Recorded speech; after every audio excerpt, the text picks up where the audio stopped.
Hello and welcome to the Passenger Seat Podcast, a podcast designed to fill your passenger seat with chat about classic cars, all recorded from my 1968 Morris Minor Peggy. I'm Becca, and today we're tucked up in the garage. We've had a couple of trips out this week, but I've not had a chance to record a podcast, and so it's a Save Petrol episode from the garage this week. And we're going to be talking about one of the hot topics I think that always comes up relentlessly within classic car circles, and that is insurance. And there's a lot of talk, I think, at the moment about what is the biggest threat to classic cars. There's lots of things to kind of worry about in terms of how we're going to keep classic cars on the road, how we're going to keep preserving history and stuff in that way. Not just because they're really cool and we like them, but also because it's less wasteful and economic that way to keep existing things existing rather than keep manufacturing new. And one thing that I think is a really big issue and has become more of an issue, particularly for young people in the last year or so, is insurance. Now, insurance has never been easy for owning a classic car. My dad bought his first 1930s car in the 1980s. He was under the age of 25, and he hadn't even considered the fact that he wouldn't be able to get insurance, struggled immensely to be able to get insurance, and then had to basically rely on the fact that his dad worked for Norwich Union at the time and was able to get insurance through that. And so had a big struggle then, continued to have issues to get me and my sister on the insurance for the classic cars. And whilst that's kind of worked in our favour in that we've then been able to go, well, actually, if we buy our own car, we will just have to fight to get our own insurance on those. It's not ideal because not every child is going to be in a position to do that, and a lot of people are going to want to have that opportunity to try a little bit of classic motoring before they go into owning their own vehicle. And so it's always been tricky. The young members for a while with the Morris Minor Owners Club have had kind of issues occasionally or been very limited in their options, but typically club insurers who have the kind of deal with the clubs that we're going to support you, we're going to give you the commission and stuff like that and give your members a better deal. Typically that has been designed to make sure that young people can get on those as well, because it is really important to clubs to get young people insured and able to drive the cars, because that's what's getting people to continue keeping these cars relevant, interested and used and bought, and the value attached to them remaining kind of the same or upward. And it's been an interesting one in the fact that some club insurers have now had a kind of change of tact and have seen there be a rise in them not insuring under 25s if they've not got access to another car, if they are in certain areas of towns or whatever, just outright not insuring them, even though they're a club member, even though they're supposed to be getting these benefits. And on top of that, a lot of those insurances weren't working for young people anyway, because they're in a situation where they often need to use their cars for more mileage because it's their only car, and they want that either through want or through necessity. That's their only car, and that's the only way they can get their classic motoring and interest that way. So some insurers were limiting mileage and stuff like that. There was issues with perhaps using it for commuting on some classic insurances, or even potentially using it for business. And that has obviously massively limited, in some cases, the use of these cars by young people.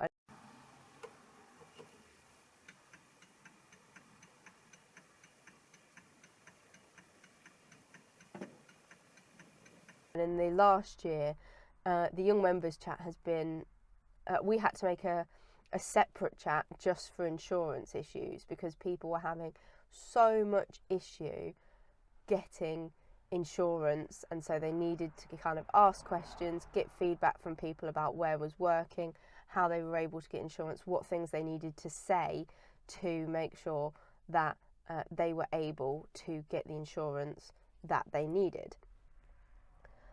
And that's a struggle in itself. That's a whole other issue that is a problem. But you'd think that then once you'd got that insurance, you'd hope that that would work. But unfortunately, insurance is one of those weird things where you could be with an insurance company for years and years and years and have no idea how good they actually are, because you've never had to use them. And the hope is you'll never have to use them. But you can be paying into a policy, be continuously looking after your cars by getting them insured with what you think is the best insurer for your car, and then the worst happens and their immediate answer is to write it off. Now obviously there is going to be some situations where a car is a write-off. These cars are not built in the same way that modern cars are, in that there's not kind of crush zones, there's not the safety features and stuff like that, but they are built in a way that sometimes things can bounce off and it be a case of, well, we're just repairing that panel, or we just need to kind of do a little bit of work. So for example, the restorer that did Peggy, while she was in there, had a small insurance job come in for a woman whose car he'd restored many years ago, but somebody had driven into her front wing, and thankfully her insurance had gone, okay, no big issues there, you've got a dent and issues in that front wing, just replace that front wing, get it all sorted, and you're good to go. And that's what you want to happen. That's the ideal situation.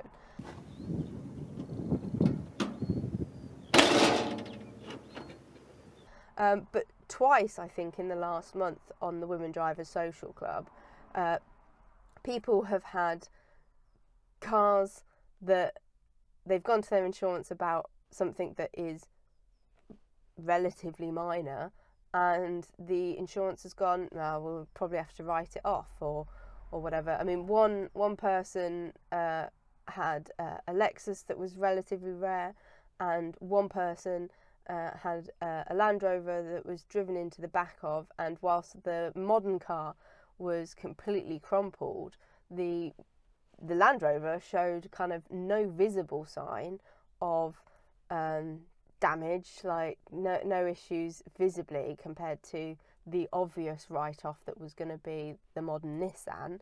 And whilst I'm not saying that there is no damage on that car, it obviously needs looking at, but the speed at which the insurance came back and says, well, we'll write it off, is embarrassing, really. It's not in a society where we're supposed to be talking about making things greener, looking after our planet, looking after our resources and stuff like that, to take a vehicle that hasn't even been properly assessed, looked at for the damage, had it up on a ramp, had a mechanic go over and feed back to the insurance.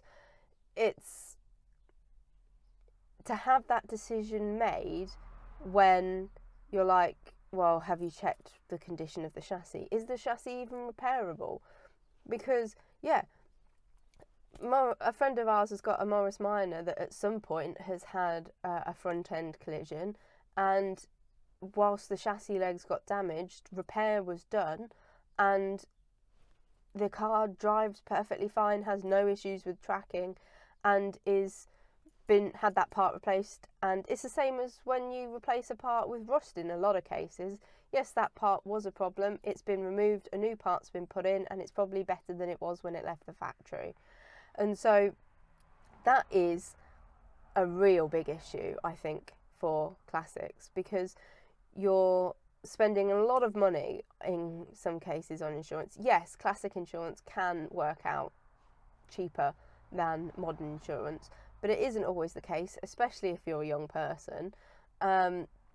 It's still going to be some money. So then to be paying into it only to have your car that often you are like, it's an important part of your family, it's a real special thing that you own, to be written off is like so wrong, so irritating, and such a problem for the classics going forward, especially I feel with those 80s, 90s and early 2000s classics, because the insurance policies, if we were in the 90s for the kind of cars that were 30 odd years old, were not doing this sort of thing to the extent that they are now. But now, if you're getting in a situation in those 90s, early 2000s, late 80s cars, ones that aren't on your classic taxing and insurance and might not be necessarily easy to get under a specialist insurance, you are running a risk that when something happens, that car is just getting written off. And a lot of those cars are already a rarity because of the scrappage scheme, and now you're facing the fact that, okay, this one's been written off, that's another one gone. And whilst, yeah, we might be able to salvage some parts from it to keep others on the road, that only goes so far. We still need to have some on the road that are worth keeping on the road, and to have something written off at such a minor inconvenience is a real issue. And classic car owners know this. There's a few people that I know that have had something happened and have had to do whatever they can to not have it go through insurance, and have it so that they can pay for and sort out the repairs, because they know that if it went through insurance, their beloved car would get written off, even though it is hugely more repairable than the cars that they're perhaps comparing it to in terms of modern vehicles. Modern vehicles are great in that they've got all of these safety features and they've got these crumple zones, and they are designed to take the impact and stuff in that way. And I would not want to get into a high-speed incident in Peggy or in Wyvern or in Jaffa. They're not built for that at all. But in a lot of these smaller scale incidents, which a lot of the ones that I've been talking about have been, they are almost infinitely more repairable, because they have panels that are easily enough kind of swapped out and replaced. They have things that can be more easily structurally ironed out than a car with a massive crumple zone that's crumpled. So there is kind of some benefits there, but avoiding going through insurance, because despite the fact that you're paying into it because you have to, because of legality, but knowing that you're putting that money in and the reality is you're getting nothing back from that in terms of when something goes wrong, and you're going to have to put money aside separately to help if something happens, is just so backwards.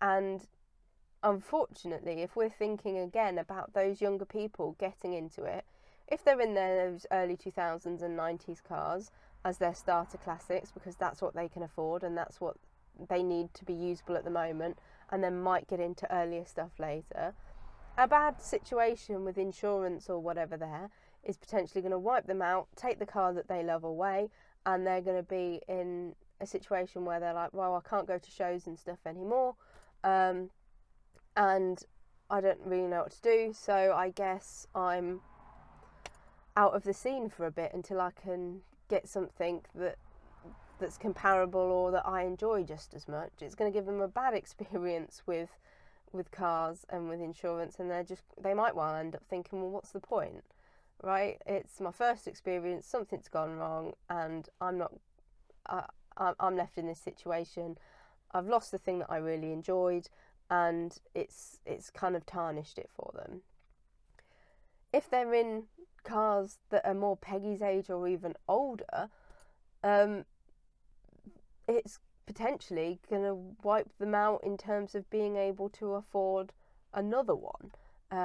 They're either going to have to spend what savings they have on repairing it outside of insurance, and therefore that money that could have perhaps gone to, one of my favourite examples is that a lot of the younger people I know are getting into these 60s and 70s cars, enjoying them, using them as daily drivers, and then saving up to hopefully have something a bit more interesting from the pre-war period as a secondary car, which I think is great. It's certainly something I'd be looking to do. But when you've got an insurance situation or whatever wiping out your savings because you can't put it through insurance, you're then stopping that development of interest and hobby. And if it's not their fault as well, like, it's really bad. Like, it's ruining this sector in a way that is not being fought back against enough in a lot of places. I think some clubs are neglecting their younger members in making sure that insurance addresses them and that is suitable for them, and that they are going to get as much benefit from it as their older members. And when that doesn't seem to be the case, it can take months on months of discussions and stuff like that with those insurers to either get it back on or to then look for something else. In the meantime, those young people are either without insurance or struggling to find insurance, which is obviously going to put them on the back foot. So there really is a lot here that needs more stuff, like clubs coming together, the HCVA, the Federation, all coming together to make sure that insurance still does what it needs to do for these cars.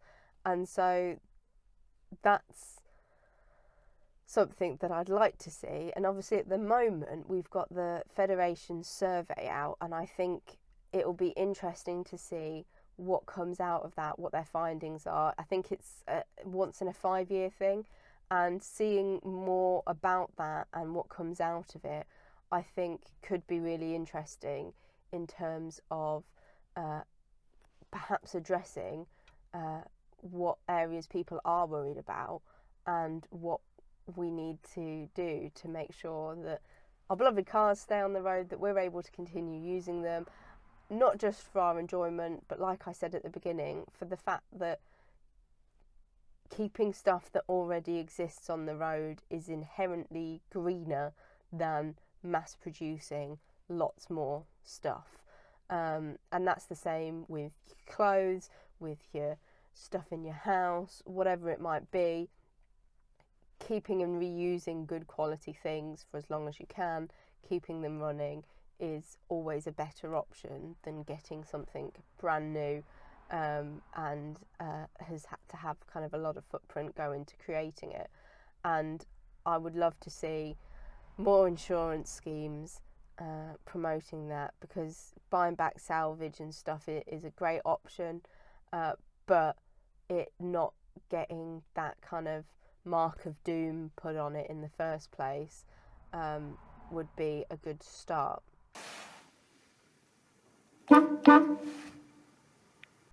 I'd love to hear some of your thoughts. I know insurance is a hugely contentious topic, and some of you might have some stories of where insurers have been really good, and that's always good to hear, because I think it helps people find the right insurer for their vehicle. And all equally, tell us those stories where things have gone bad, where you've either had to avoid using the insurance or you've had to say goodbye to something that you love because of how the outcome was, and what you do differently, or if there was just really bad help, and just whatever it is.